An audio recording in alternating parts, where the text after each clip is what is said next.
Bom, Gênesis e a literatura egípcia. Eu quero quebrar um pouquinho o gelo fazendo uma pergunta para vocês. Olhem bem essa nota.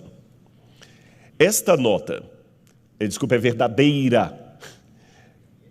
Não é verdadeira. É que eu dei em espanhol, vocês já acertaram, eu dei essa palestra no México.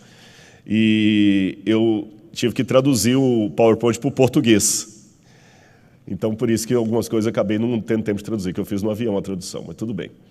Eu pergunto para vocês, essa nota é verdadeira ou é falsa? Alguns falaram que é verdadeira, outros falaram que é falsa. Se ela é falsa, ela está falsificando que nota? Existe nota de $3? O que é o falso? O falso é uma má interpretação do verdadeiro, é uma caricaturização do verdadeiro, e ele imita detalhes do verdadeiro, mas não existe uma nota de $3, então não posso dizer que é uma nota falsa, mas também isso não significa que ela seja verdadeira no sentido de ter valor. Então nem sempre as semelhanças podem ser adequadas no sentido de correspondência. Esta nota simplesmente é uma nota que não existe, que não tem valor agregado, mas também não posso dizer que é uma nota falsa, porque ela não está falsificando uma nota de $3. Eu coloquei essa introdução aqui para explicar para vocês que quando nós fazemos uma leitura comparada entre o Gênesis e outras literaturas que têm pontos semelhantes, muita gente já corre e diz assim, nossa, isso aí é um argumento contra a Bíblia. Não necessariamente. Porque se eu partir do pressuposto, por enquanto teórico, porque eu estou falando num ambiente acadêmico, se eu partir do pressuposto teórico que a Bíblia está dizendo a verdade, eu tenho que ter consequências daquela história. Eu vou explicar melhor o que eu quero dizer. Você não pode acusar uma pessoa, agora está falando tanto aí questão de prisão em segunda instância e tudo mais, os advogados falam muito da presunção de inocência. Ou seja, a pessoa é inocente até que se prove contrário.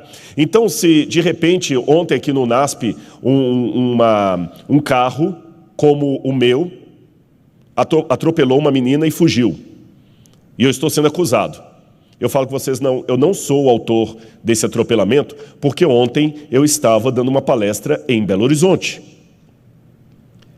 Bom, se eu afirmei que eu estou dando uma palestra em Belo Horizonte, você talvez não tenha como confirmar isso, mas você fala, se o Rodrigo, de fato, deu uma palestra em Belo Horizonte, logo tem de haver pessoas em Belo Horizonte que assistiram essa palestra. Concordam comigo? Se ele estava em Belo Horizonte e o carro dele estava aqui, então ele deve ter vindo de ônibus ou de avião. Se eu procurar nas companhias aéreas ou de ônibus, eu vou encontrar o nome dele como passageiro vindo de Belo Horizonte para cá. Correto? É a consequência esperada da tese que eu levantei, que eu estava em Belo Horizonte na data de ontem. Da mesma maneira, a Bíblia fala que Deus criou um casal, Adão e Eva, e lhes revelou o seu amor, o seu cuidado, o seu carinho. Se isso for verdade, todos os povos do mundo se originarão de Adão e Eva. Se isso for verdade, é de se esperar que esses povos contem histórias mais ou menos semelhantes a respeito da criação, porque eles ouviram de um ancestral comum chamado Adão. Ficou claro isso para vocês? E se essas histórias forem diferentes, mas tiverem um núcleo central, eu posso falar, são falsificações de uma nota verdadeira que existe. Ou seja, se há falsificação, é porque há o verdadeiro. Ficou claro o meu argumento? Bom, agora a comparação tradicional que muitos teólogos liberais fazem é entre a literatura produzida na Mesopotâmia, especialmente Suméria, Babilônia, Assíria, e os autores bíblicos. E a conclusão que eles chegam é que a Bíblia plagiou esses mitos. Eu poderia falar muito dessa literatura sumeriana. Você tem, por exemplo, o épico do Gilgamesh. Gilgamesh conta que teve um dilúvio que cobriu a terra, conta que os deuses tinham um fruto proibido, uma árvore proibida, que Enkidu acaba sendo tentado a comer.